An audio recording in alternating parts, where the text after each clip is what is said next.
드릴 수 있습니다. 예수님을 구주로 영접했던 날이 지옥에 갈 수밖에 없는 마귀의 자식을 예수님께서 살리신 그 십자가의 보혈로 자신이 구원받았던 것을 처음 믿었던 그때입니다. 그날을 기억하십니까, 여러분들은? 저는 1992년 겨울 자취방이 저의 배경입니다. 92년? 질문했습니다. 비참한 저에게 찾아오셨습니다. 질문을 하셨습니다. 네가 죄인이냐? 난 죄인이다.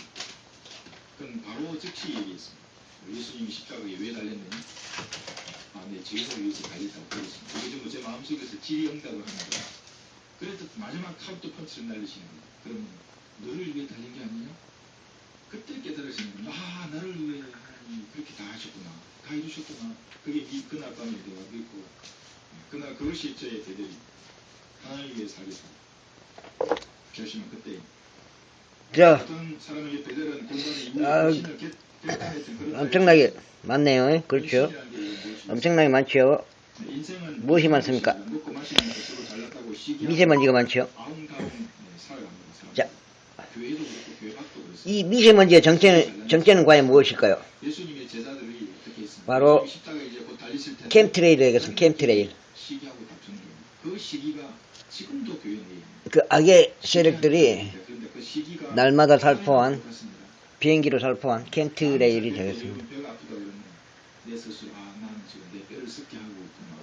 내가 시기하는 게 어떻게 생각하면 남이 아파하면 같이 울어줘야 되고 기뻐하면 같이 기뻐해주는 게 그게 그리스도. 캠트레일을 이게 캠트레일. 이 배들은 영적으로는 성경 먼지를 보세요.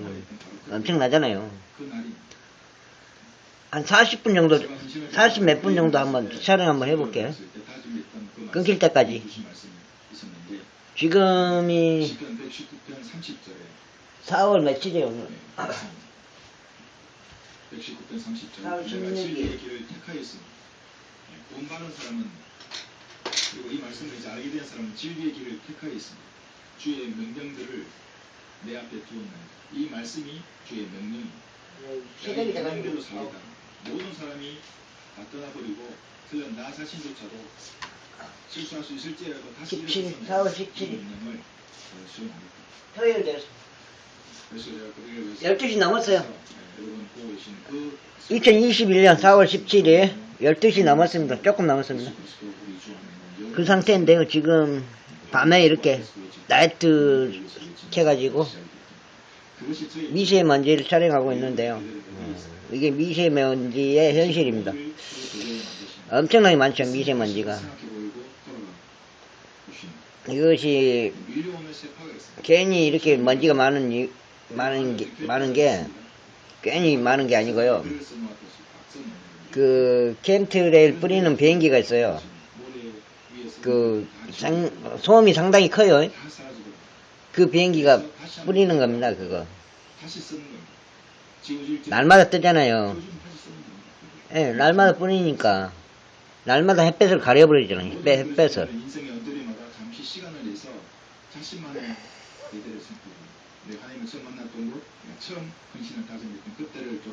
캠트레일 날마다 뿌려가지고 햇볕을 가려버리고 이렇게 미세먼지로 사람을 죽이고 자연을 오염시키고 그런 실정입니다. 지금 실정이. 인간의 육신은 예외 없이 불에 태워집니다. 불에 태워지지 않는 사람은 없습니다. 어차피 심판 받아요. 심판을 안 받겠습니까? 어차피 이 세상은 이제 정말로 끝날 건데 심판 안 받겠습니까? 당연히 심판 받지요. 이 세상은 계속 이어지지 않습니다. 정말로 끝납니다. 정말로. 계속 사람이 태어나고 날마다 해가 뜨고 별이 뜨고 달이 뜨고 한정없이 그렇게 되는 게 아니라고요. 정말로 싹쓸이가 되는 싹쓸이가. 왜? 인간은 심판을 받아야 되니까. 인간은 얼마나 이 악한 짓을 하고 있습니까? 이거 지금 얼마나 악한 짓을 하고 있는데도 사람들이 멍청하니 보고만 있는 거예요. 멍청하니. 이 먼지를 보십시오. 먼지를. 정말 당해야지 마땅한 일 아닙니까? 정말 당해야지. 인간이 정말을 당해야지 그게 마땅해요. 뭔지 봐보세요. 그런데 오늘 우리는 이렇게 뿌려놨는데 여러분 예수님 언론에 나옵니까 이게? 그때 내가 구원의 확신을 가졌을 때 그때의 여러분의 상태를 한번 조절하는 시간을 가집니다. 그리고 아버지 앞에 마음을 전하는 것입니다. 인생의 항로가 삐뚤어지시면 바로 잡으면 됩니다. 하나님을 신뢰하며 주님께서 하신 사랑을 고백합니다. 그런데 하나님께서는 이런 야곱을 자기 형인 에서보다도 먼지가 이렇게 많는데 로마서 9장 13절에 보시면 아니 육신적인 야곱을 그 사냥 잘하고 고기 잡아서 아버지께 잘 대접하는 에서보다 하나님 왜 사랑하십니까? 그 유튜버들 사랑한 것이 아니라 10만 유튜버 몇만 유튜버들 그 돈 좀 조금 벌어보겠다고 로마서 9장 13절 에? 기록한다 내가 야곱은 사랑했고 이런 거를 말하지는 않잖아요. 이런 것을. 에서는 미워하인 거라고 생각합니다. 왜 야곱을 사랑했겠습니까? 그것은 야곱은 하나님에 대한 관심이 지게 있습니다. 삶의 목표가 하나님께 있었습니다. 비록 육신적이긴 해도. 그런데 에서는 세상에 관심이 있습니다. 그래서 야곱이 비록 육신적이긴 하지만 그런 야곱은 하나님을 사랑하셨습니다. 첫 번째 하나님의 집 보드로 올라가니 이제 우리가 하나님의 집으로 가기 전에 우리가 미래에 받을 유업을 상기해서 유업을 생각해봅니다. 왜냐하면 이 관심 없는 야곱이 했던 짓이 유업의 정치에 들었습니다. 자기의 장자 큰아들인데 발로 뻗어차고 있습니다. 관심이 없던 겁니다. 이런 사람들이 세상에 구원받지 못한 사람들, 자기 배가 하나님 있는 사람, 빌립보서 3장을 보고 있습니다. 19절에는 자기 배를 탐욕적인 세상 죄인들에 대해서 이렇게 말합니다. 땅의 것들이라고. 그들의 종말은 파멸이며 그들의 하나님은 자기들의 배요 탐욕적인 자들입니다. 그들의 영광은 자기들의 수치 속에 들어있고 그들은 땅의 것들을 생각합니다. 땅의 것이 무엇인지 우리는 다 잘 알고 있습니다. 육신이 원하는 바로 그겁니다. 잘 먹고 잘 살고 그런 것들이. 주님은 셋째 하늘에 계시고 우리의 신분도 하늘에 있는데 그리스도인들이 땅의 것에 연연할 이유가 전혀 없습니다. 먹을 것과 입을 것이 있으면 만족할 일입니다. 하나님께 감사를 드리려 합니다. 로마서 16장 18절에도 있습니다. 땅의 것에 관심을 두고 사는 것. 이런 자들이 겉으로 보기에 아무리 고상해 보이고 어릴 때 보이더라도 하나님께서 미워하는 에서와 같은 자. 정확하잖아요. 16장 18절. 이분이 유튜브 그런 자들은 번개와 그리스도를 같이 섬기는 것이 아니라 채널 운영하신 분인데 섬기는 것입니다. 정확하시잖아요. 말씀하시는 게. 그 다음에 있는 겁니다. 정중한 말과 그럴듯한 언변으로 순진한 사람들의 마음을 미혹합니다. 여기 또 마음을 미혹합니다. 이 나라 90% 이상의 목사가 자기 배를 섬깁니다. 정중한 말과 그럴듯한 언변으로 인본주의 강의를 하는 겁니다. 간단해서. 그 사람들 다 빠져버립니다. 자기 교회, 자기 사역 보낸 누님은 목사들. 교회 다니는 사람들도 마찬가지입니다. 이 보존되는 말씀을 통해서 하나님을 알려고 하지 않는 거예요. 그리고 자기만의 하나님을 만들어내는 거예요. 이런 하나님, 저런 하나님. 예, 제가 8시간 방언하는 교회의 기도 제목을 생각했습니다. 영적인 게 하나라도 있었겠습니까? 물론 하나님을 우선시하면 다 주시는 건데 하나님에 대한 것은 없고 제가 보니까 자기들 자식 어느 시험 합격하게 해달라, 병 고치게 해달라, 돈 많이 벌게 해달라 그런 기도 제목을 거기 올리는 거예요. 방언을 하면서 하나님 그걸 들어주시겠습니까? 제가 이름 붙였습니다. 그것은 한국식 굿판입니다. 목사는 무당이고 그 굿하로 모이는 겁니다. 그래서 샤머니즘입니다. 성경에 하나님하고는 전혀 상관없는 사람입니다.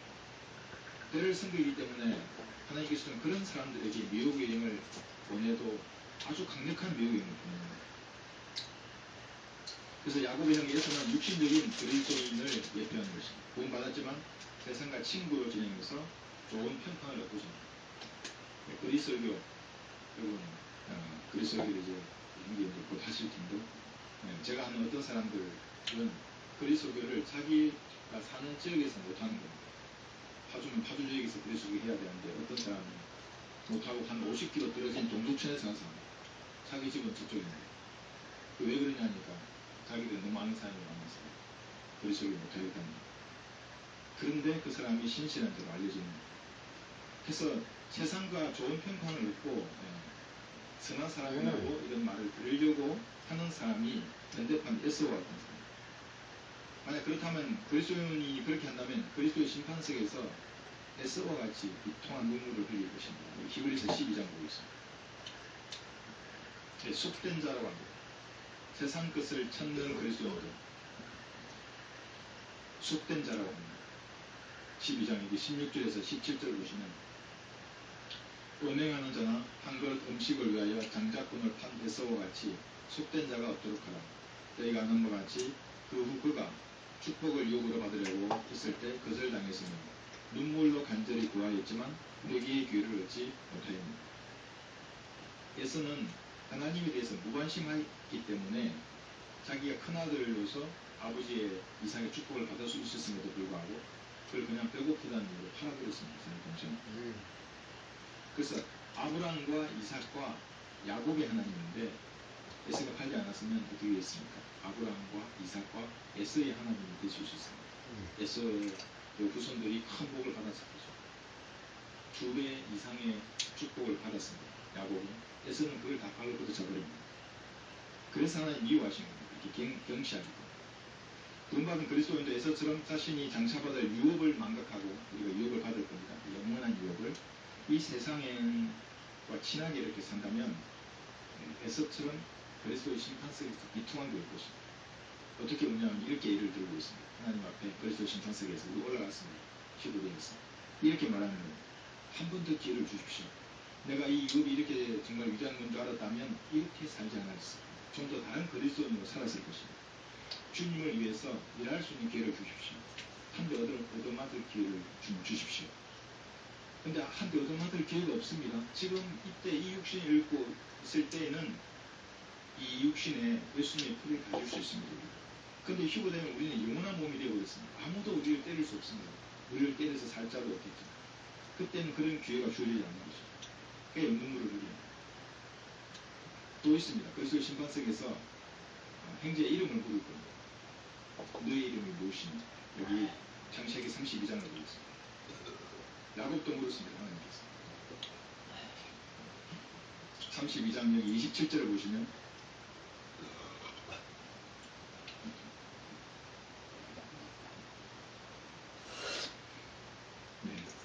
자, 이름을 하나님께서 눈을 쳐다봅니다.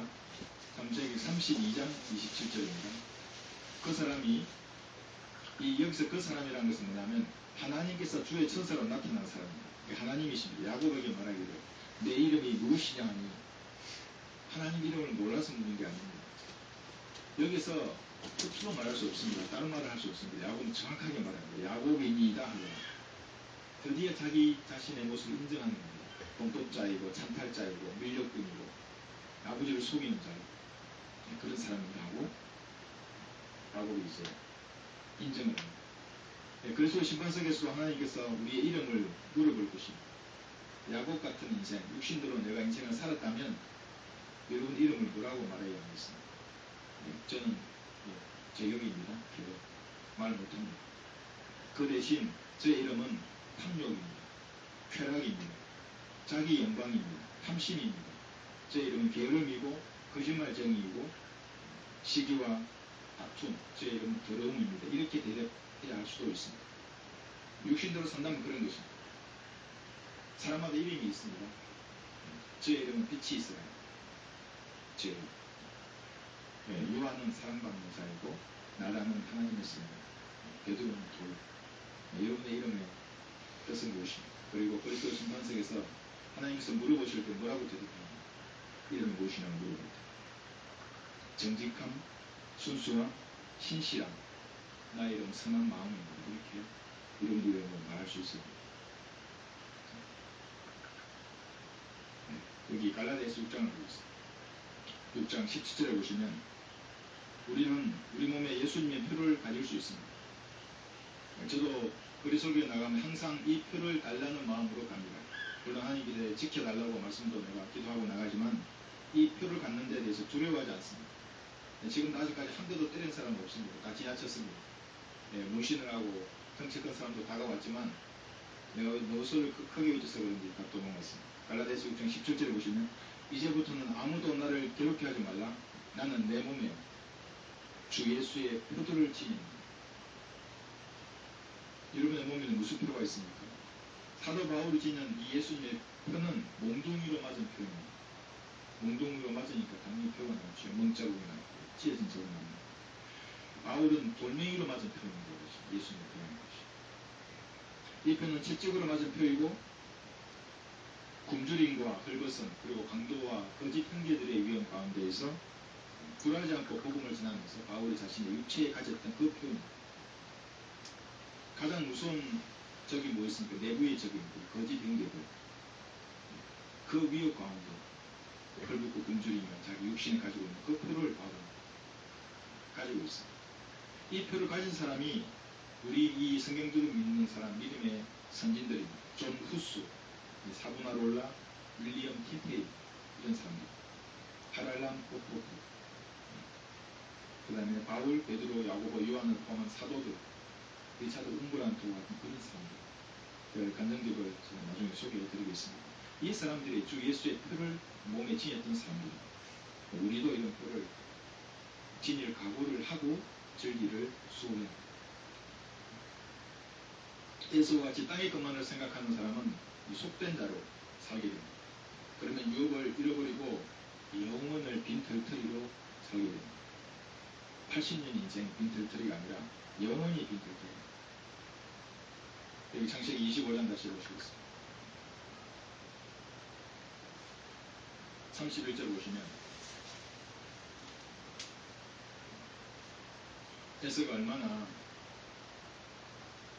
하나님에 대해서 무관심하고 그런 것들을 끔히 여겼는지 잘 기록하고 있습니다. 창세기 25장 31절에서 34절을 보시면 야곱이 말하기를 오늘 형의 장자권을 내게 팔라 하니 이것이 하나님이 야곱을 사랑하는 이유입니다. 관심이 있는 겁니다. 하나님의 축복에 영원한 유업에 관심이 있는 겁니다. 에서가 말하기를 보라 내가 죽을 지경인데 이 장자권이 내게 무슨 유익이 되겠느냐. 아니 먹고 살기도 바쁜데 무슨 유업을 위해서 내가 투자하고 내 시간 하나님께 드려? 이런 생각을 하는 사람이 바로 이 에서입니다. 그러니까 하나님 이런 사람을 미워하십니다. 야곱이 말하기를 오늘 내게 맹세하라 하니 그가 야곱에게 맹세하라. 그가 자기의 장자권을 야곱에게 팔았더라. 그리고 나서 야곱이 에서에게 빵과 팥죽을 주었더니 그가 먹고 마시고 일어나서 자기 길을 갔더라. 이같이 에서가 자기의 장자권을 경시하였다. 이것이 속된 삶. 땅의 것만 바라보고 사는 자. 좀 더 쉽게 말하면 에서는 이 영원이라고 하는 유업은 영원한 겁니다. 이것을 그 순간의 재단에 팔아버리고 불태워버리고 그 순간의 재단이 뭡니까? 배고픈 것하고 이 순간에 지나갈 이것하고 거기지 말고 영원히 이어지는 유업을 팔아버렸습니다. 에서는 속된 자입니다. 갈라디아서를 다시 보겠습니다. 현대판 에서에 대해서 또 이렇게 말씀하십니다. 갈라디아서 5장 21절에 보시면 시기와 살인과 여기 시기가 먼저 나옵니다. 그러니까 시기, 남이 잘 되는 꼴을 보고 뼈아파하는 사람들은 이 살인과 같이 취급한다는 것을 꼭 안에 명심해야 합니다. 시기와 살인과 그 다음에 무엇입니까? 술 취함과 흥청거림과 또 그와 같은 일들이라 것들이라. 내가 전에 말한 바와 같이 미리 말하노니 그런 짓들을 하는 자들은 하나님의 나라를 상속받지 못할 것이라. 여기 구원을 잃어버린다는 말이 아닙니다. 상속이란 말은 항상 유업과 관계가 됩니다. 유업을 상속받지 못한다는 다스림, 천지왕국에서 다스릴 것이 없습니다. 베드로전서 3장 9절 말씀도 보겠습니다.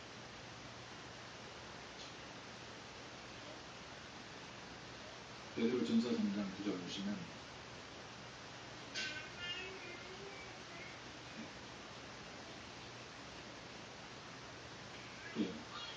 악을 악으로 또는 욕을 욕으로 갚지 말고 도리어 복을 빌라. 여기 세상 사람들이 이해하지 못하는 그리스도인의 삶의 방식에 대해서 하나님 말씀하십니다. 악인데 악으로 갚지 말라는 것이고 욕을 하는데 욕을 갚지 말고 또 우리가 복을 빌는 거예요. 왜 이렇게 손해보는 것처럼 우리는 살아야 하는 것입니까? 예수님께서 이런 본을 보이셨기 때문에 그렇습니다. 베드로전서 2장 23절을 보시면 명확합니다. 여기에 모욕을 당하셨으나 다시 모욕으로 갚지 아니하셨고, 그리고 모욕 당해 보셨습니까? 저도 제일 참기 어려운 것 중 하나가 모욕입니다. 저는 이번 일을 통해서 이 모욕을 참는 법을 제가 배웠고, 모욕으로 내가 그를 모욕할 필요가 없다는 것을 알게 됩니다. 고통을 당하셨으나 위협하지 아니하셨으며 오직 어렵게 심판하시는 분께 자신을 의탁하십니다. 우리도 내가 모욕을 당하면 그 사람을 하나님의 손에 의탁하는 거예요.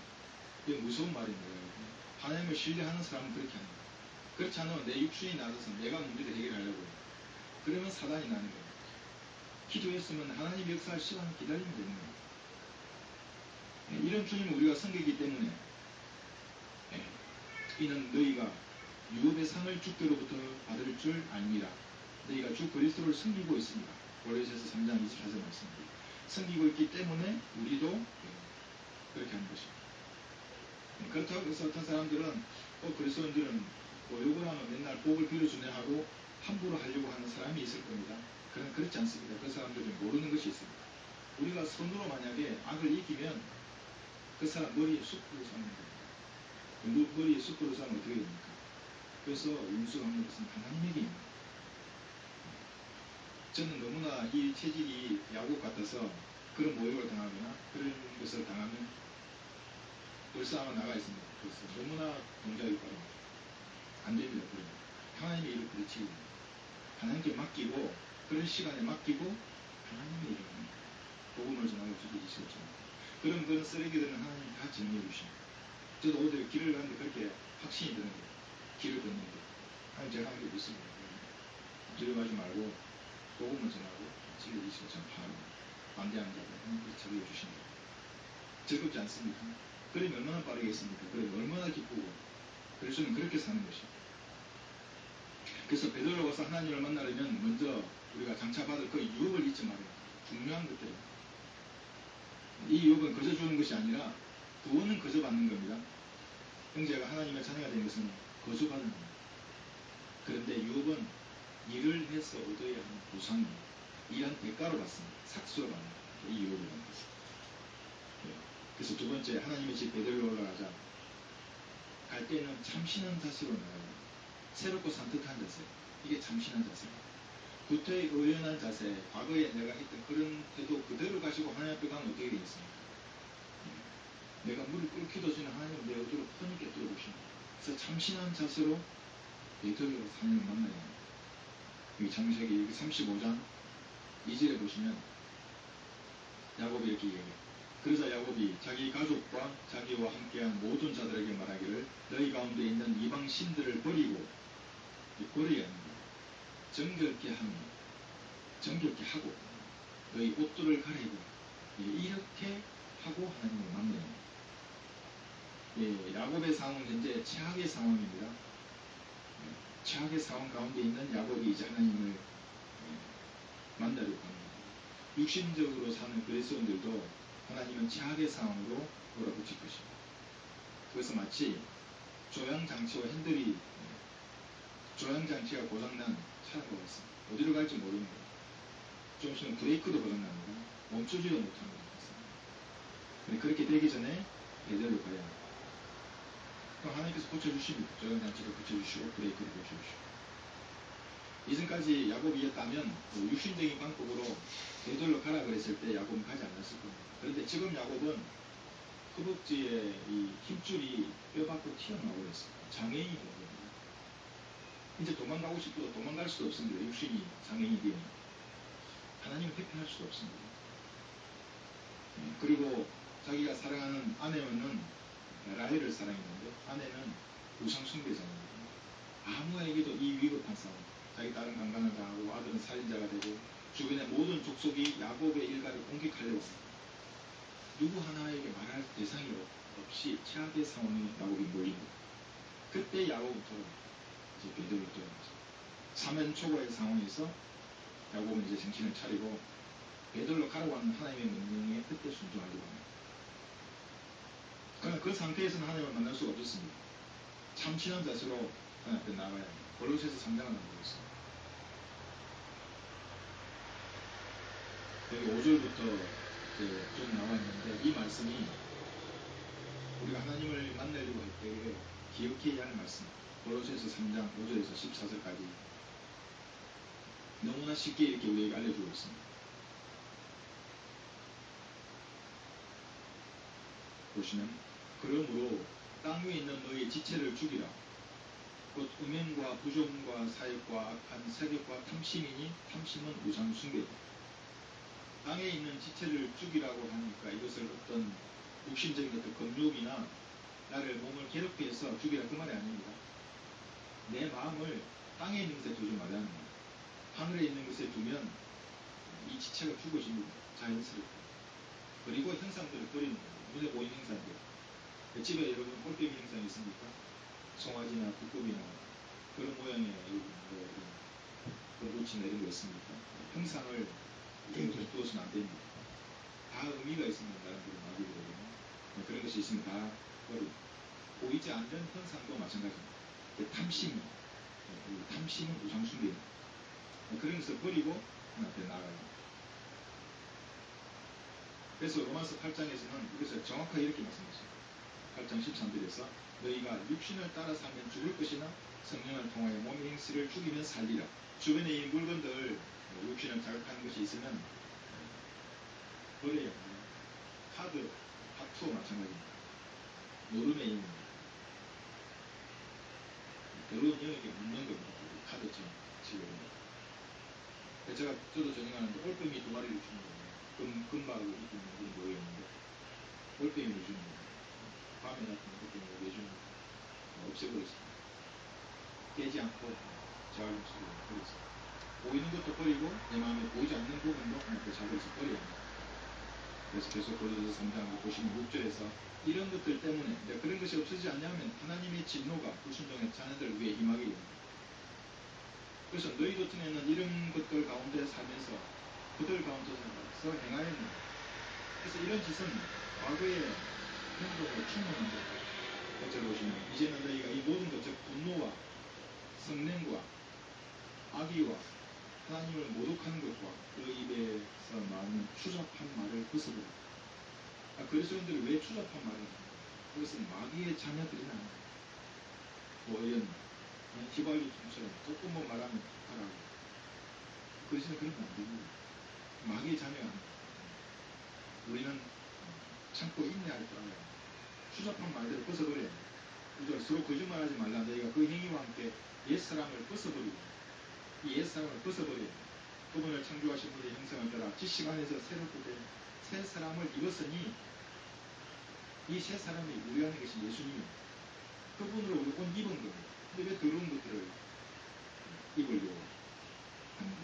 거기에는 헬라인이나 유대인이나 할례자나 무할례자나 야만인이나 스구디아인이나 종이나 자유인이 없고 이제 그리스도만이 모든 것이 없고 모든 것 안에 계시니 그러므로 너희는 하나님의 택함받은 거룩하고 사랑받는 자로서 이게 보십시오. 자비로운 마음이 우선입니다. 자비가 뭡니까? 마땅히 저 사람이 나에게 잘못을 했습니다. 저 사람이 내게 죄를 지었습니다. 그러면 대가를 지불해야겠죠. 그러지 않고 용서해 주는 게 자비입니다.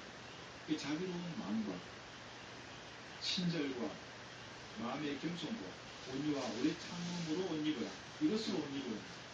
그래서 우리가 성경들을 믿는다고 할 때 먼저 입어야 할 이 옷입니다.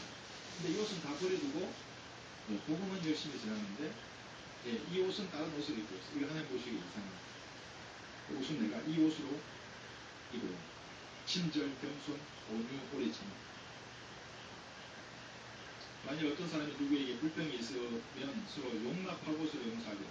마치 그리스도께서 너희를 용서하신 것 같이 너희도 그리하라. 여기 용서입니다. 어떻게? 예수님이 나의 죄를 용서하는 것입니다. 예수님 나의 죄를 얼마큼 용서합니까? 자백하면 용서해 줍니다. 이 말씀을 에베소서 4장 32절에서 이렇게 말씀하십니다. 너희는 서로 친절하고 다정다감하며 서로 용서하되 하나님께서 그리스도를 위하여 너희를 용서하신 것 같이 이렇게 우리는 용서해야 합니다. 그런데 다른 사람을 용서하지 않으면 그 썬뿌리가 내 마음속에 가득 차 있는 거예요. 그 상태에서 하나님을 섬길 수 없습니다. 왜냐하면 하나님은 하나님의 속성과 다른 사람이 와서 기도하면 그 자기 아들이기도 하지만 그렇게 하시고 용서하고 하나님께 그래서 이어서 계속 보시면 골로새서 3장 14절 이 모든 것 위에 사랑을 더하라 이것이 온전함의 띠니라. 사랑이 없으면 지식이 있어도 남을 지적하게 됩니다. 너 그것도 몰라? 아니 그게 무슨 말입니까? 사랑하고는 전혀 관계없습니다. 내가 지식이 있으면 사랑으로 승리합니다. 지식이. 근데 조언을 해줄 때도 기도하고 조언을 합니다. 왜냐하면 상처가 될 수 있기 때문에. 그래서 여기에 사랑이 온전함의 띠가 됩니다. 이런 것들로 우리가 버리고 정결케 한 다음에 우리의 베드로가 하나님을 만나요. 마지막으로 베드로를 가면 베드로는 언제 갈 것인가? 지금 여러분의 베드로를 가야 합니다. 시간은 사람을 기다리지 않습니다. 흘러가는 대로 인생을 내버려두면 되어 있습니다. 내가 원하지 않는 곳으로 가서 이제는 보는 것대로 살게 됩니다. 우리는 믿음으로 살아야 합니다. 이 말씀으로 주는 그 믿음으로 살아야 하는데 닥치는 대로 살게 됩니다. 닥치는 대로. 그게 뭐냐면 끝이 인생입니다. 누가 오는 대로 가는 대로 믿음으로 살아야 합니다. 이런 상태에서는 마귀의 세력을 당할 수가 없습니다. 그래서 불가항력으로 당할 수 없습니다. 상황이 점점 더 나빠지기 전에 지금 하나님의 전 베드로로 가서 주님을 다시 만납니다. 그 현재 있는 자리에서 일어나서 주님 앞으로 나아가서 내 마음을 고백합니다. 그렇게 있는 죄들을 자백하고 주님을 다시 밀착해야 합니다. 그건 하나님과 1대1로 합니다. 이게 멘토맨입니다. 진짜 영어 공부책이 아니라 하나님과 1대1로 그렇게 관계를 다시 맺어야 합니다. 육신을 따라서 자기 능력으로 살았던 야곱은 그런 최악의 상황에서 이제 베드로 같은 겁니다. 그런데 만약 우리가 하나님을 믿고 야곱처럼 계속 그렇게 산다 그러면 그런 가혹한 환경을 하나님이 허락하실 수도 있습니다. 왜? 베드로를 찾게 하기 위해서. 사생아가 아니기 때문에 베드로를 기억하게 하기 위해서 조양 장치가 고장나기도 하시고 브레이크도 팔리고 그러기 전에 야곱은 베델까지 끌어가려겠지만 우리는 좀 다릅니다. 구약 성도들하고 여러분 안에 하나님이 계시기 때문에 어디서나 언제든지 하나님을 만날 수 있습니다. 그곳이 여러분이 무릎 꿇는 그곳이 베델이고 그 골방이 베델이고 세탁한 거기가 베란다가 베델이고 하나님을 만나요. 여기 본문을 다시 보겠습니다. 창세기 35장 보시면 3절에서 이제 베델은 자기와 자기 가족들에게 얘기합니다. 창세기 35장 3절 그리고 일어나서 베델로 올라가자. 나의 고난의 날에 내게 응답하시고 내가 갔던 길에서 나와 동행하셨던 하나님께서 내가 거기서 제단을 쌓으리라. 하나님 올라가다오. 우리는 우리의 몸 안에 하나님 계시기 때문에 어디서든지 지금 야곱이 말한 이 하나님을 만날 수 있습니다. 그러면 인생의 문제들, 고민들, 그 실마리가 풀어집니다. 실마리가 풀리면 나중에는 자동으로 풀어집니다. 그러니까 하나님과의 어떤 문제가 풀어지면 나머지는 풀어집니다. 하나님께서 원수조차도 친구로 만드십니다. 말씀이 그렇기 때문에 이건 여러분이 믿음으로 다가가면 되고요. 그러니까 하나님과 먼저 푸십시오. 푸시면 나머지는 시간이 지나면 다 해결됩니다. 그래서 지금 우리는 베드로로 나가요. 고난의 날에 응답하셨고 여러분 고난의 날에 하나님 응답하셨습니다. 잊고 살아갈 수도 있습니다. 우리가 동행하셨습니다. 우리가 힘들 때 잊고 삽니다. 형제님은 어머니가 업고 다녔을 때 기억하지 못하지 않습니까? 어머니는 기억합니다. 하나님이 우리를 업고 다니셨지만 우리는 기억하지 못하죠. 하나님은 기억하고 있습니다. 그 하나님께 나아갑니다. 그러면 넘치게 은혜를 베풀으십니다. 내 지각을 내어주십니다. 결론적으로 우리는 오늘 세 가지를 보겠습니다. 유업을 삼고자 영원한 유업입니다. 그 영원한 유업을 이 세상의 순간의 재난에 태우지 말라는 훨씬 가치 있기 때문에 배고프다고 자기 장작거나 판 예서처럼 속되지 말라. 두 번째가 참신한 자세. 새롭고 산뜻한 데서로 가버리는 말이야. 내가 버려야 할 부분도, 내가 알고 있는 그런 죄와 이런 것도 버리고, 과거의 습관이나 부정한 죄, 더러운 어떤 것좀 버립니다. 마지막으로 베델은 지금 가는 거예요. 내 베델이 어째서 지금까지 오늘 여러분의 베델을 여기로 만드시는 거예요. 하나님 앞에 내가 진지하게 말씀드립니다. 과거에 그런 때가 있었다면 그때로 돌아가서 주님과의 관계를 새롭게 하는 여러분 되시기를 바랍니다. 찬송가는 282장을 하실 텐데요. 찬송가 부르시기 기도하십시오. 하나님과 멀어졌다면 여러분 베델로 돌아가십시오.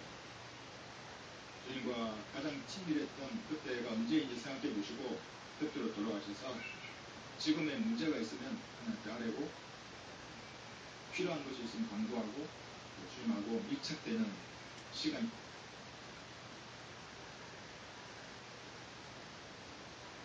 야고보서 5장 11절입니다.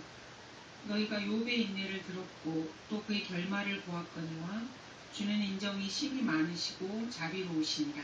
이 구절은 고난을 견뎌내면은 그 끝에 기쁨이 찾아온다는 그런 평범한 뜻 이상의 강렬한 의미를 갖고 있습니다. 그러나 끝까지 견디는 자는 구원을 받으리라는 마태복음 24장의 말씀과 같은 맥락입니다. 욥은 대환란 성도의 강력한 대표입니다. 욥이라는 이름 자체가 박해받는 자라는 뜻입니다. 욥은 마귀에게 박해를 당했습니다. 대환란 기간 중 마귀에게 박해를 받게 될 이스라엘의 모형입니다. 처절한 고통 가운데서 욥은 자기를 방문한 친구들과 함께 7일 낮과 7일 밤을 땅바닥에 앉아 있었습니다. 이스라엘이 7년 동안 겪게 될 대환란을 예표합니다. 욥은 사해 남쪽의 에돔에 있는 우스 땅에 살고 있었습니다. 이곳은 대환란 때 유대인 남은 자들이 피난을 가서 빵을 거둬들이게 될 페트라라는 도시로 재림하시는 예수 그리스도께서 왕의 대로를 따라 오실 곳입니다. 욥기는 모두 42장입니다. 대환란 후반기 42개월, 즉 3년 반을 나타냅니다. 욥기 말미에는 그의 아들과 딸들이 부활합니다. 대환란 최종 순간에 있게 될 환란 성도의 부활의 모형입니다. 욥은 고난이 끝난 뒤 과거보다 2배의 복을 받습니다. 이건 역시 대환란이 끝나면 유대인들이 누리게 될 2배의 복을 나타냅니다. 욥은 대환란과 밀접한 관련이 있는 인물입니다. 그런데 야고보는 여기 11절에서 이러한 욥의 인내를 거론하면서 그 결말을 주님께서 어떻게 만들어 주셨는지 유대인들이 모두 안다고 말합니다. 장차 있게 될 일들을 과거에 빗대어서 예언하고 있는 것입니다. 이 구절은 인내 다음에 행복이 찾아온다는 일반적인 내용 그 이상의 뭔가를 가리키고 있습니다. 야고보는 지금 대환란을 언급하고 있습니다. 이 구절에서 욥의 인내와 주님께서 그에게 베푸신 복된